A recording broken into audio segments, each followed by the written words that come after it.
안녕하세요. 쉬운 사주 공부 매화계곡TV의 김태영입니다. 사주를 공부하면서 대표적인 살이 있죠. 망신살이라든가 도화살이라든가, 그리고 또 한 가지 일상생활에서 많이 사용하는 살이 있습니다. 이것이 역마살입니다. 너는 역마살이 꼈냐, 왜 이렇게 돌아다니냐, 이런 말도 많이 쓰고 들어오셨죠. 이 역마살에 대해서 오늘은 공부를 해보겠습니다. 끝까지 집중하셔서 잘 들어주시고요. 도움이 되시면 구독과 좋아요 눌러주세요. 역마살은요, 한시도 가만히 있지 않고 돌아다닌다고 하는 겁니다. 이 역자는요, 무슨 역 하는 그 역자에 말마자가 옆에 부수가 붙어 있는 글자입니다. 그래서 이렇게 역마라는 글자는요, 어디 이렇게 돌아다니는 곳, 잠시 정착했다 또 돌아다니고 하는 그런 기운을 말하는 겁니다. 그런 역마살이 있는 분들은요, 한시도 집에 가만히 붙어 있지 않습니다. 많이 돌아다니고요. 여기저기 탐색을 하러 다니기 좋아하고요. 이사도 많이 다니고요. 직장으로 연결되면 또 직업이 많이 바뀌고요. 또 사람을 만나도 집중하지 못하고 계속 돌아다니고, 오히려 역마살이 또 좋게 활용이 되시는 분들은요, 그런 움직임 속에서 운이 좋아지고 발신할 수도 있습니다. 그런데 역마살은요, 20세 이전에 발동이 되거나 65세 이후에 발동이 되는 경우는 좋게 해석하지 않습니다. 20세 이전에 역마살이 많이 발동된다는 것은 내 의지나 자의대로 움직이는 게 아니고 부모가 안정적인 생활을 하지 않았다, 많이 이동을 했다, 이렇게 해석을 하는 거고요.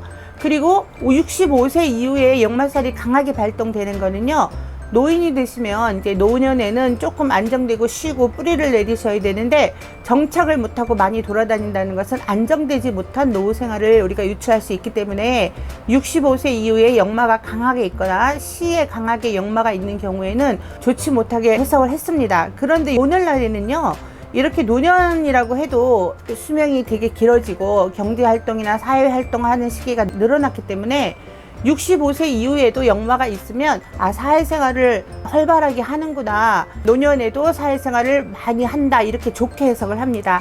그래서 우리가 사주 해석을 할 때는요, 고전에서부터 내려오는 옛날의 방법에서 조금 탈피해서 새로운 해석의 의미, 이런 것을 생각해 보셔야 될 것 같습니다. 도화살도 예전에는 좀 좋지 못하게 행동한다고 안 좋게 해석을 했지만, 오늘날의 도화살은 자기의 표현을 굉장히 많이 하고 사람들의 주목을 끄는 그런 탤런트적인 기질이 있다고 해서 아주 좋게 해석을 하지 않습니까? 역마살도 마찬가지예요. 좋게 해석을 할 수가 있습니다. 역마살은요, 어떤 구성으로 되어 있냐면, 우리가 삼합을 아시죠? 인호술이라든가 신자진, 또 해묘미, 사유축, 이렇게 삼합이 있죠. 삼합의 첫 글자는요, 생지의 글자입니다. 그리고 중간은요, 제왕지의 글자고요. 그리고 마지막에 있는 글자는 묘지나 고지, 이렇게 해석을 하죠. 그러면 첫 번째 글자에 있는 생지와 충을 하는 글자가 바로 역마살입니다. 찾기도 쉬워요. 그래서 어떤 글자에 삼합의 글자를 보시고 이 삼합과 충을 하는 글자가 있으면 바로 역마살에 해당하는 겁니다. 그러면 역마살을 보시려면은 이 충을 아셔야 되거든요. 자축, 인묘, 진사, 오미, 신유, 술해, 이렇게 12지지에 충에 해당하는 글자를 여기 표를 만들어 놨는데요. 이걸 암기를 하셔야 됩니다. 명리 공부를 하셔서 어느 정도 얘가 역마살을 찾아야겠다, 요 정도를 아시고 기본을 아시려면 이런 충 정도는 아셔야 됩니다. 충은요, 자오충, 그래서 자수는 오화하고 충을 하고요. 축은 충미충 해가지고 또 미토하고 축토하고는 충을 합니다. 그리고 임목은요, 인신충 그래가지고 신금하고 충을 하고요.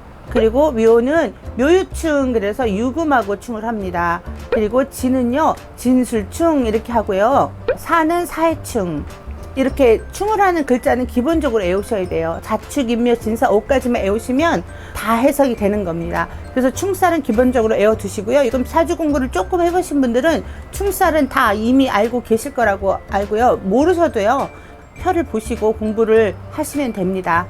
예를 들어서 무신이라는 일주가 있죠. 이 일주에 신금하고 해당되는 역마살이 무엇이냐, 그러면은 신금하고 신자진이니까 첫 번째 글자죠. 이것은 바로 충을 하는 글자를 찾으면 되죠. 그래서 인목이 역마살에 해당합니다. 그래서 인목을 가지고 있거나 아니면 운에서 인목을 만날 때 이렇게 역마살이 오는구나, 이렇게 해석을 하시는 겁니다.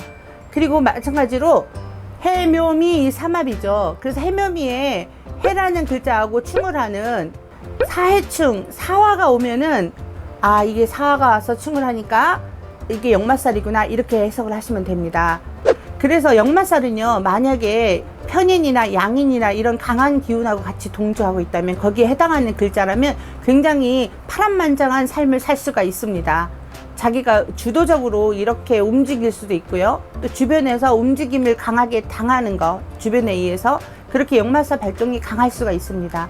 그리고 좌표법에 의해서 연애에 역마살이 있으면요, 조상 때부터 안정되지 못한 생활을 해왔다, 이렇게 유추할 수가 있어요. 아니면 역마라는 건요, 돌아다니면서 이렇게 행동하는 거기 때문에 재성이나 관성에 역마가 있으면요, 움직이면서 돈을 버는 직업이구나, 움직임 속에서 돈이 나오는구나, 이렇게 해석을 할 수가 있어요. 그래서 이 역마라는 것은 직업을 찾을 때라든가 아니면 내 환경을 볼 때 많이 봅니다. 그리고 성향을 볼 때도 많이 보고요. 역마살은 그래서 망신살과 도화살에 비해서 좀 많이 보는 살입니다.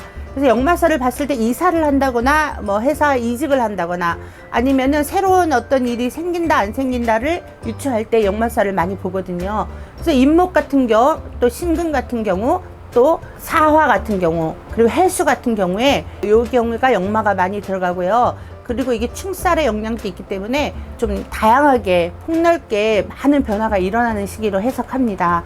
그리고 역마살이요, 월지에 있을 때 부모님들이 많이 움직이면서 생활한 환경이다, 이렇게 유추를 합니다. 아버지의 직업이 군인이라서 많이 돌아다녔나 안 돌아다녔나, 이게 또 찾아볼 수가 있고요. 아니면 다양하게 장사를 하면서 많이 이동을 했나 안 했나, 이런 것도 볼 수가 있고요. 그래서 부모님들의 그 오행의 직업을 찾으면서 또 내가 역마살하고 어떻게 맞물려서 가느냐를 보면서 우리의 청소년기 유년 시절 이렇게 연지와 월지를 보고 판단할 수가 있습니다. 그리고 가장 중요한 일지에 역마살이 있다고 하면 내가 여행지라든가 아니면 해외에 인연이 있는 사람하고 뭐 결혼을 했다거나, 배우자 자리니까요, 내 배우자가 내가 움직임 속에서 만난다, 여행을 하는 도중에 인연을 만날 수가 있거나 아니면 내가 어떤 행동을 하고 활동을 하는 도중에서 만날 수 있다거나, 특히 뭐 해수 같은 경우에 배우자로 있는 경우는요, 거의가 국제결혼 아니면 해외여행 시에 만난 인연이 많더라고요. 그런 것도 참고를 해보시고요. 그리고 시에 역마가 있으면요, 노년의 활발한 활동이라고 해석도 할 수가 있고요. 자녀의 자리가 시의 자리거든요.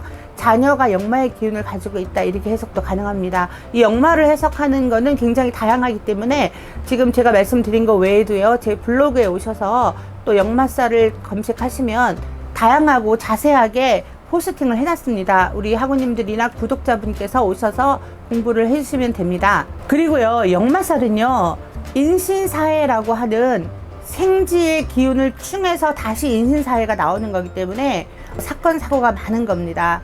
어차피 이동하고 변화가 많은 곳에서 일이 일어나기 쉽거든요. 내가 가만히 집에만 붙어 있으면 아무 문제가 있지 않습니다. 나 혼자 일으키는 일이죠.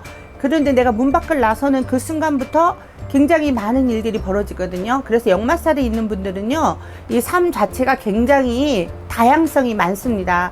그래서 사건 사고에 많이 노출된다고 볼 수가 있고요. 이것도 마찬가지로 제가 누누이 말씀드리지만 희신이냐 기신이냐, 용신이냐 흉신이냐에 따라서 이게 많이 달라집니다.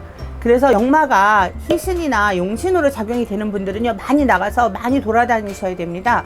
또 집에만 있으면 본인 스스로가 답답하고 또 뭔가 이렇게 취한 것 같이 몸도 안 좋아집니다. 컨디션도 안 좋아져요. 반대로 역마살이 안 좋은 기운으로 작용하는 사람은요, 스스로가 많이 돌아다니질 않습니다. 삼합이나 방합으로 묶여 있으면요, 그 시기 동안은 움직이지 않습니다. 그래서 그 시기가 충을 받거나 해소가 될 때 많이 움직입니다. 오히려 그런 경우는요, 그동안 못 움직인 거, 못 돌아다닌 거 한꺼번에 많이 돌아다닙니다. 밤새 돌아다니시는 분도 있어요. 그리고 역마살이 조금 안 좋게 작용하는 분들은요, 본인 스스로가 멀리 나가서 잠을 자거나 뭐 여행을 멀리 간다거나 하는 것을 별로 좋아하지 않아요. 체질상 그렇게 안 맞거든요. 그래서 사주는 굉장히 신비로운 것 같습니다. 자기 스스로 역마살이 좋게 활용하고 좋은 식으로 진행이 되는 분들은 알아서 많이 잘 돌아다니세요. 그리고 집에만 있으면 답답해서 못 견디죠. 어떤 약속을 만들어서라도, 아니면 심지어 아무 약속이 없어도 그냥 나가서 돌아다니시는 분들이 많았거든요. 제가 많이 봤어요.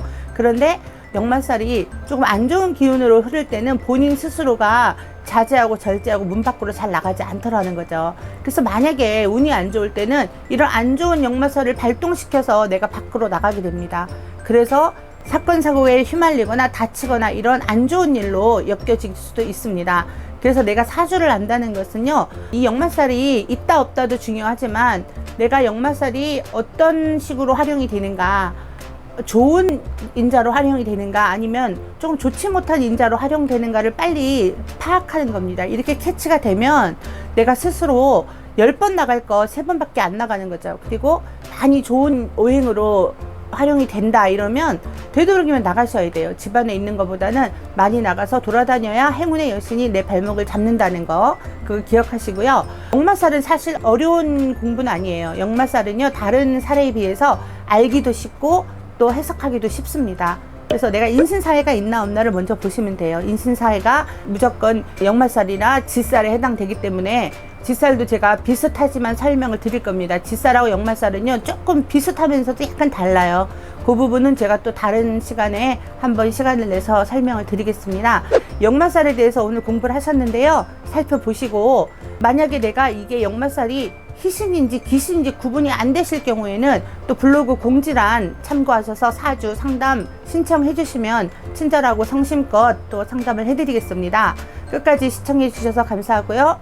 좋아요, 구독 꼭 눌러주세요.